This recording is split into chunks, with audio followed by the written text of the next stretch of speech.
Sveiki visi, su jumis aš Zita Baskienė, life coach arba gyvenimo mokytojas. Ir šiandieną norėjau pakalbėti vaikų ir tėvų tema ir apie tai, kaip mes patys kuriam matricą arba formą arba mechanizmą, iš ko po to labai sunku išsivaduoti. Matrica tai yra forma, mechanizmas arba įpročių rinkinys. Jeigu imsim žmogaus gyvenime, tai įpročių, jeigu imsim planetų gyvenime, astrologinė prasme, tai yra kaip jos sudėliotos, kaip jos juda, kokiose vietose jos yra. Ir visa tai yra mikro visata ir makro visata, arba mažosios matricos ir didžiosios matricos, nes matrica arba forma yra visur. Tai kaip mes žinom, dažnai galim pasiskaityti statistiką arba stebėti gyvenime, kaip yra kartos, ar ne? Jeigu tėvai pasiekia labai daug, vaikai pasiekia labai mažai.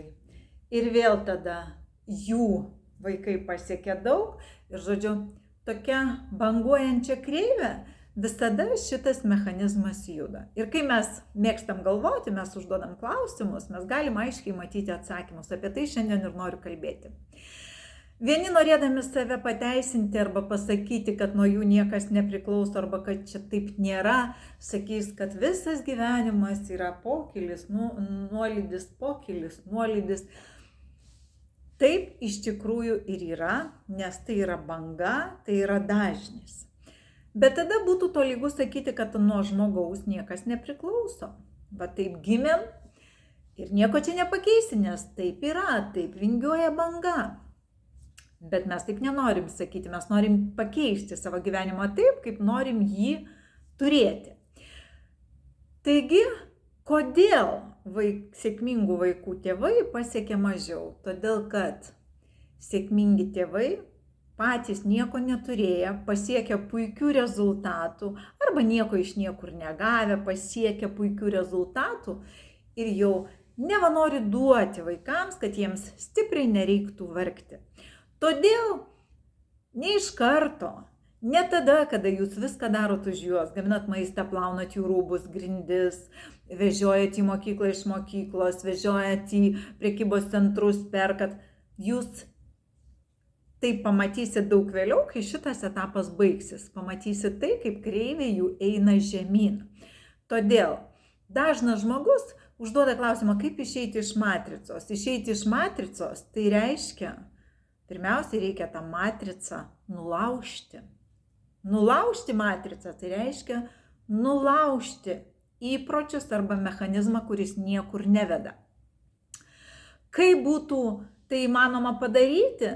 Tai, kad tiesiog loginė seka, ar ne, pritaikius gyvenime, jeigu jūs viską darydamas savarankiškai tapot sėkmingas, reiškia ir jūsų vaikai viską darydami savarankiškai taps sėkmingi. Bet kadangi mes leidžiam savo egoistiškai galvoti, kad padedam arba kažkaip darom jų gyvenimą lengvesnį, tai todėl mes apie tai nesusimastom arba tiesiog susimastom, bet nepripažįstam. Aš pasakysiu kaip visada pavyzdį iš savo gyvenimo. Aš visada remiuosi į pavyzdį ir todėl man yra lengva. Mano tėvai neinvestavo ten į mano išsilavinimą, į mano kažkokį finansinį statusą ar dar kažkaip. Ačiū jiems už tai, todėl kad aš viską galėjau padaryti pati ir jaustis būtent taip, kaip aš jaučiuosi šiandien. Pilnatvėj, laimiai ir visame kame, ką aš norėjau turėti, tai yra mano aplinkoje. Todėl aš, norėdama nulaužti matricą, turėjau daryti taip pat savo vaikų atžvilgiu. Aš taip ir padariau, aiškiai dėstydama, dėl ko taip yra ir kalbėdama vakarais, kartais diskusijose iki ašarų, nes amžius skirtingas, patirtys skirtingos, sunku kartais susikalbėti. Bet ta pasaulėžiūra mano buvo tokia, kad jeigu aš duosiu, jau jie to, ko aš pasiekiau, niekada nepasieks. Todėl aš nedaviau ir visada skatinau savarankiškumą. Ir šiandien taip ir yra. taip ir yra, jie yra laimingi, jie yra savarankiški, jie jau pasiekia žymiai daugiau negu aš buvau pasiekusi tame amžiuje, sakykime.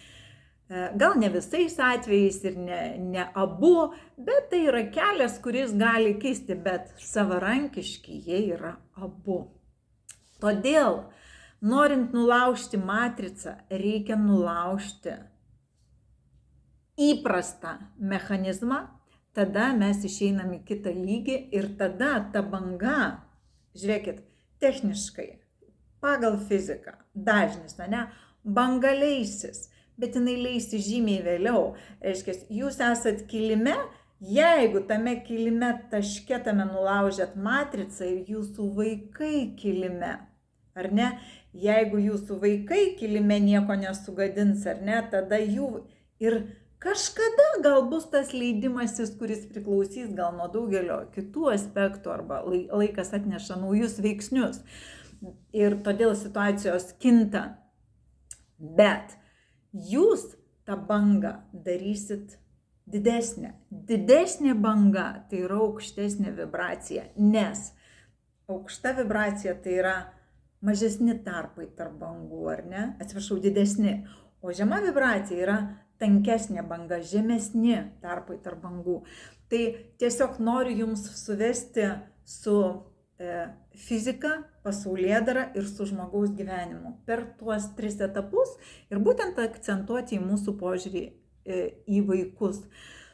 Kai mes darom už juos dalykus, kurie jau gali padaryti patys, mes pavagiam jų patirtis, o reiškia mes pavagiam jų gyvenimą. Aš jau kažkada esu kalbėjusi apie tai, kad mes tampam lyg gyvenimo vagys, nors nesusimastom arba nepripažįstam ir sukuriam matricą, kurią ir jie po to kartoja savo gyvenime.